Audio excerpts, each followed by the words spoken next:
Lições da Bíblia. Apresentação: Leandro Quadros. Não há dúvida, quando estudamos o texto bíblico, que Deus deseja que os seus filhos sejam prósperos. Deus não criou o ser humano para viver na miséria, para viver na mediocridade. Por exemplo, no Salmo 34, verso 10 é dito: até mesmo os leões jovens e fortes passam fome, mas os que buscam o Senhor, nada de bom faltará. Deus deseja que os seus filhos sejam prósperos, porém, existe uma falsificação do evangelho no meio cristão que podemos chamar de evangelho da prosperidade. Eu digo falsificação porque o problema em si não é ensinar as pessoas a serem empreendedoras na vida. O problema é fazer do evangelho um comércio. O problema é apresentar Deus como um negociante, ou seja, Ele só vai lhe abençoar se você pagar Ele antes. Então eu quero apresentar para você de uma forma equilibrada este assunto, mesmo que na sexta-feira passada eu já tenha comentado algo a respeito da teologia da prosperidade. Entre os chamados evangelistas da prosperidade, existe essencialmente a seguinte ideia: se você seguir a Deus, Ele vai enriquecer você. Porém, esta é uma falsificação do evangelho porque leva as pessoas ao materialismo. Nós, como eu falei, não devemos dizer que o evangelho ensina as pessoas a serem medíocres ou ensina as pessoas a serem miseráveis, não é isso. Porém, esta ênfase no materialismo é nela que está o problema. Jesus diz muito claramente em Mateus capítulo 6, verso 33, o seguinte: buscai em primeiro lugar o seu reino, o reino de Deus, e a sua justiça, e todas essas coisas, alimento, roupa ou bem material, vos serão acrescentadas.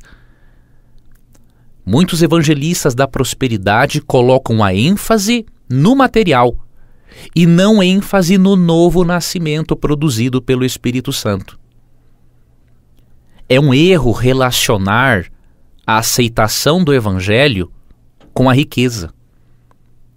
Essa é uma teologia egocêntrica, em que a pessoa se centraliza no ter e agradar a si mesmo. A pessoa segue a Deus para receber algo em troca, faz uma barganha com Ele. E Deus é apresentado como sendo uma máquina de vendas. E o relacionamento desse tipo de cristão com Deus, na verdade, não é um relacionamento de salvação, é uma relação de negócio. Isso não pode acontecer. Você tem que ter as suas relações de negócios com as pessoas. Agora, com Deus, o seu relacionamento, ele é espiritual, é de pai para com filho, não é uma relação de negócios. De acordo com a Bíblia, nós devemos dizimar e ofertar não para ganharmos algo de Deus, mas ao contrário, devemos fazer isso como gratidão por aquilo que Deus nos deu. O dízimo e as ofertas precisam vir como resultado de uma vida de adoração a Deus. E Paulo é muito claro em demonstrar que Deus não aceita esse tipo de evangelho da prosperidade, em que coloca como condição para a prosperidade o aceitar o evangelho ou vice-versa. Ou seja, se você aceita o evangelho, você se torna próspero materialmente falando. Além de ser um conceito de prosperidade muito pequeno, porque a prosperidade na Bíblia envolve prosperidade não apenas no aspecto financeiro, mas no espiritual, no aspecto físico, social, mental. 2 Coríntios 8, 1-7 nos mostra que o cristão, quando decide ofertar, ele não o faz simplesmente porque ele tem. Pelo contrário, em 2 Coríntios 8, 1-2, na verdade 1-7, percebemos que aqueles cristãos, mesmo vivendo em extrema pobreza, eram generosos e doavam mais do que podiam.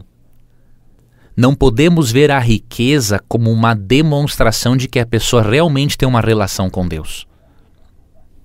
Repito, A relação com Deus, obviamente, produz prosperidade em vários aspectos da vida. Porém, devemos ter cuidado com o extremo apresentado pelos evangelistas da prosperidade. Não todos, mas muitos deles.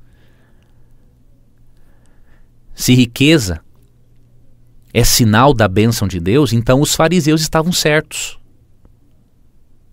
Se você perceber na parábola do rico e Lázaro, em Lucas 16, 19 a 31, quando Cristo conta a parábola do rico que estava no suposto inferno e do pobre mendigo que estava no suposto céu na parábola, você percebe que os fariseus acreditavam que a riqueza era um sinal do favor de Deus e a pobreza era um sinal da maldição de Deus. Cristo, na parábola do rico e Lázaro, inverteu os papéis para ensinar exatamente o contrário. Há pessoas ricas como resultado da comunhão com Deus, e há pessoas que não temem a Deus e são ricas. São infiéis, mas têm dinheiro. Da mesma forma, há pessoas pobres que não são fiéis a Deus e há pessoas pobres que são fiéis a Deus. Você entendeu? Eu não estou dizendo que o problema é o dinheiro em si, mas o que eu quero demonstrar para você é que ter ou não ter dinheiro não é sinônimo de prosperidade em todos os aspectos, e especialmente não é sinônimo de comunhão com Deus. A comunhão com Deus, uma relação íntima com Deus, ela é medida muito mais do que por dinheiro. O dinheiro é uma pontinha de nada daquilo que realmente vem à nossa vida como fruto de um relacionamento com Deus. Então tenha cuidado com o falso evangelho da prosperidade, que superenfatiza dinheiro e que torna Deus simplesmente... faz da sua relação com Deus uma relação simplesmente de negócio. O que há de cristãos que vão à igreja só para ganhar dinheiro e não querem um comprometimento com as verdades da Bíblia é impressionante. Tenha certeza, meu irmão, se você vai à igreja só por isso, você está na igreja e perdido ao mesmo tempo. Você tem que ir à igreja com outras motivações. E lembrando-se de Mateus 6,33, busque em primeiro lugar o seu reino e a sua justiça, e todas as demais coisas vos serão acrescentadas. Aguardo você no Lições da Bíblia de amanhã. Um abraço carinhoso e até lá. Você ouviu Lições da Bíblia. Apresentação: Leandro Quadros.